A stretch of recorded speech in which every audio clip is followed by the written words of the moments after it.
Hi, I'm Julia, coming to you live with another marriage and divorce tip. Creating a trust is very common in a marriage to protect the assets for estate planning purposes. Beware if you get a divorce, though, especially if your spouse controls all the money and the finances and is the one who set up the trust. By the way, if you like your content that you're hearing today, make sure that you hit the subscribe button there. I was trained as an attorney. I am an attorney, and I practiced law for a few very short years before I had my children. And I had my children, and we decided that mom needed to stay at home more than we needed more money. So I gave up my career as an attorney to be at home for my children. And I had twins at the time, and I also had children who had special needs. I completely trusted my former husband, and if he gave me documents to sign, I signed them. Even as an attorney, I did it. He was in charge of all the financial issues in the marriage during our 25-year marriage, and I was in charge of the children, the household, and managing the human assets, so to speak. And like I said, I completely trusted him, and I gave him control. He would give me papers, usually when I was rushing out the door, and said, "Sign these right now," and I would do it. When our first 3 children were under 5 years old, number 4 rather, hadn't even been born yet. This was 20 years before we talked about divorce and decided to get divorced. My former husband had me sign papers to form an irrevocable trust, which means you can't revoke it. And he told me it was to protect our assets and from creditors, and it would be our financial estate planning too. And we had not acquired anything at the time. We I think had a house at the time, and that was it.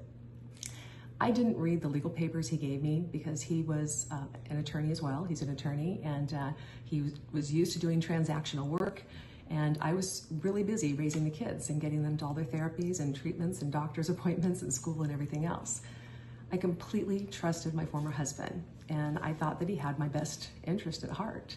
And back then, I did not know that people actually use trusts as a way for divorce planning, and not just for estate planning, not just for protecting your assets from creditors, especially for an unsuspecting wife or spouse like me in my case. It does happen to men too, but it more commonly happens with women in my experience.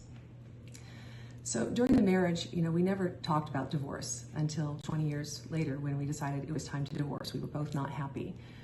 We did not have a prenuptial agreement, and we did not have a postnuptial agreement.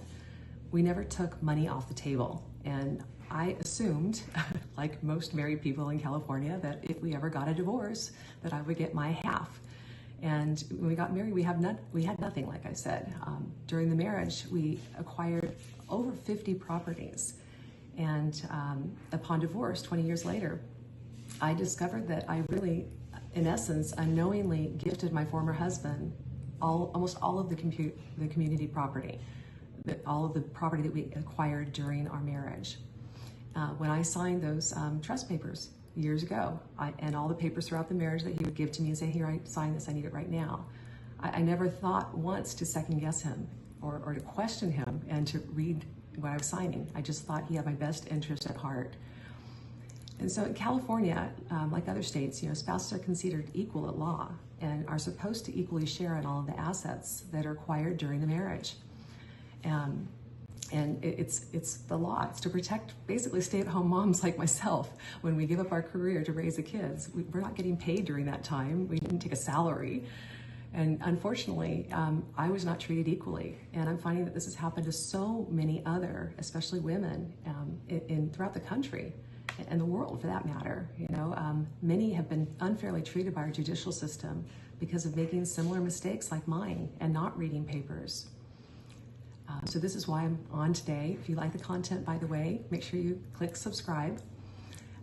In our case, the judge in the divorce found that everything was put in the trust. Everything that was put in the trust was community property. And the judge even said I had a right to it, to my half of it. To enjoy, even though I did sign those papers years ago. I didn't intend to give up my community property rights. My former husband didn't even name me in that trust. He actually put his name, the spouse of him, and specifically named our 3 children who were born at the time. Number 4 wasn't even born yet. The judge in the case, determined that there was a way actually to move that property in the irrevocable trust and set up another trust for me. So legally it was possible to do that and for me to get my half of what we acquired throughout the years. And this is really what the law requires in California to do when a couple does divorce. But he didn't do one very important thing. He didn't require my former husband to share. So in California, you know, I expected the judicial system to protect me, even though I didn't read the papers, and to equally distribute the property that we'd acquired. And during the divorce process, I quickly learned that that doesn't always happen. And it's not just me. This has happened to many, many, many other women. And unfortunately, the judge in our case did not make a ruling that my former husband must share. And so he didn't. So again, if you do like this content that you're hearing, please click that subscribe button so that you can be apprised of all of my recordings. So there's a major loophole in our legal system so that one spouse who has complete control of all the finances can basically keep things in court long enough so the other spouse has to give up and potentially take everything from the spouse, like what happened in my situation and what's happened in so many other situations. You know, we women think that in the 21st century that we're equal and that the law will protect us. And we're learning, you know, more and more every day that this is not happening. Our family law system is broken, and we're learning every day that people don't always do the right thing in all aspects of life. There's so many people who are motivated by money and control, and definitely not the golden rule.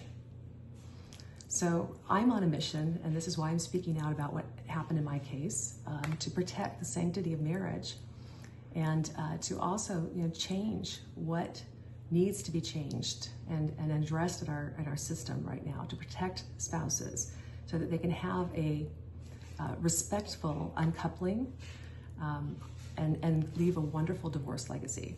I'm on a mission to educate people, especially women. If you're married, please listen to me. If you're thinking about getting married, please listen to me.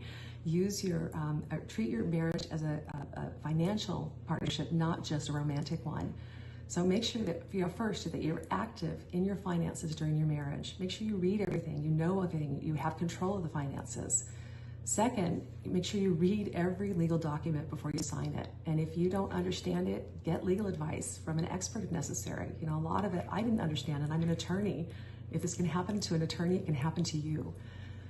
Also, plan for what happens to your assets if there is a divorce, especially when, you know, almost 50% of marriages end in divorce now. If you're a stay-at-home mom, take a salary, put that salary away like it's for your retirement. Don't be like me and basically give my retirement to my former husband. Also, we need to change the law so that the intent of the legislature is executed in the courts and spouses are treated equally, especially in a long-term marriage where with children, you know, my kids clearly needed mom more at home than we needed another income. We did not need more money. And unfortunately, in divorce, I was not, my husband was left with a golden parachute, we'll say. So it's time for an awakening. It's time for change. Women, just be smart, and have a blessed day. If you do like the content, once again, please hit the subscribe button. And also, I do offer now free consultations for you or for a friend, if you know a friend who wants to talk, if they're thinking about getting divorced, if they're in the thick of the divorce, or even if it's post-divorce and they're still dealing with issues with their former spouse. I'm here to help you. This is my passion right now, my career, to help others avoid the same, basically multi-million-dollar mistakes that I made. So again, have a blessed day. Thanks for chiming in today.